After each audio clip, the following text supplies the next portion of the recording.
Well, it is Monday, and I am back in the office. I was in Bucks County, Pennsylvania today, representing a client. Now I'm back in the office in Morristown, New Jersey. See some clients in the afternoon session. With that said, came out with some blog articles this past week on the recent updates to New Jersey's approach to permits to carry in the Garden State. This has been a very, very hot topic, and we've received a lot of feedback on that blog article because a lot of people call our office regarding permits to carry in New Jersey. And in the past, we've always told them that it's really difficult and in most cases impossible to get a permit to carry. Now that has all changed in New Jersey after the Supreme Court case in Bruen. And basically now it is unconstitutional for the court to find that the person has to demonstrate a need for a weapon, provided that they can satisfy the character fitness portion of the permit to carry application. That is enough. Now, previously,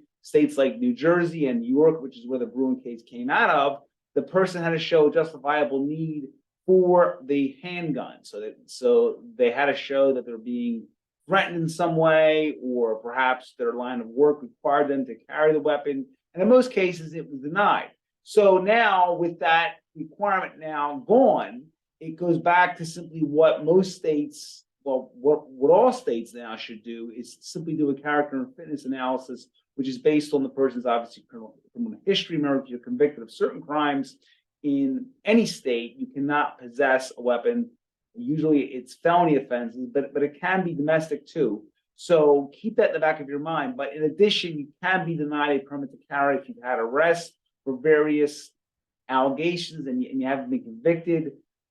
If you've had previous offenses, and again, they haven't resulted in convictions, you can dispute that. But again, it's discretionary. So basically, the bottom line is if you're doing an application, keep in mind that police can look into your background and see what contacts you've had with the justice system. In addition, came out with a blog article regarding what has been a popular topic regarding TRT and telemedicine. Now, this goes back to a recent proposal by the DEA. I had Rick Collins on in my podcast, and we discussed the proposed regulations, which cover all controlled substances. But TRT is one of the big ones that I wanted to discuss with Rick because that is his area. Now, it's unfortunate that drugs like testosterone have been demonized, but drugs like marijuana have in some ways been glamorized as this cure-all drug.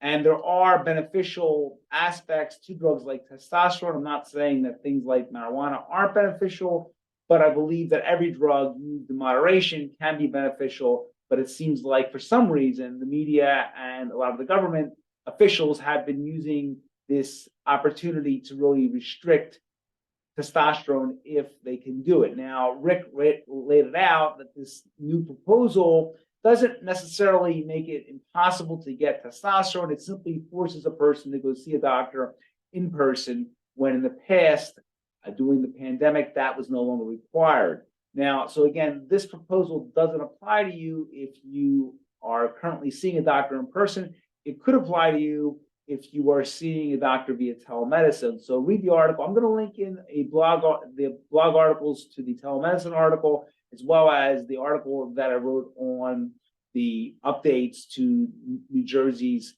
gun laws. Those are great articles. In addition, I did come out with an article on the updates to the Jersey Shore laws, especially now that New Jersey has changed the standard regarding handguns. The governor has put in place some extra requirements to possess a handgun in the Garden State. It's a way of kind of minimizing what the Supreme Court did. So read the blog article. It's a great article, a lot of information. This past Friday, we came out with a weekly e-update, which went to over 4,000 of our current and former clients in Pennsylvania and New Jersey. It's a fantastic update. I'll link that in as well. But if you have questions, 215-755-9000 in Pennsylvania, 856-793-7429 in New Jersey, 24 hours a day, 7 days a week. Website, gambonelow.com. As always, a tremendous resource for you and your family. All of my books, my blogs, my videos are available there in one convenient format. At this point, we have over 500 videos, over 1,000 blog articles, and we make these available to you because we want our clients and potential clients to be educated on the constitutional rights. So once again, if you have questions, 215-755-9000 in Pennsylvania, 856-793-7429 in New Jersey, 24 hours a day, 7 days a week.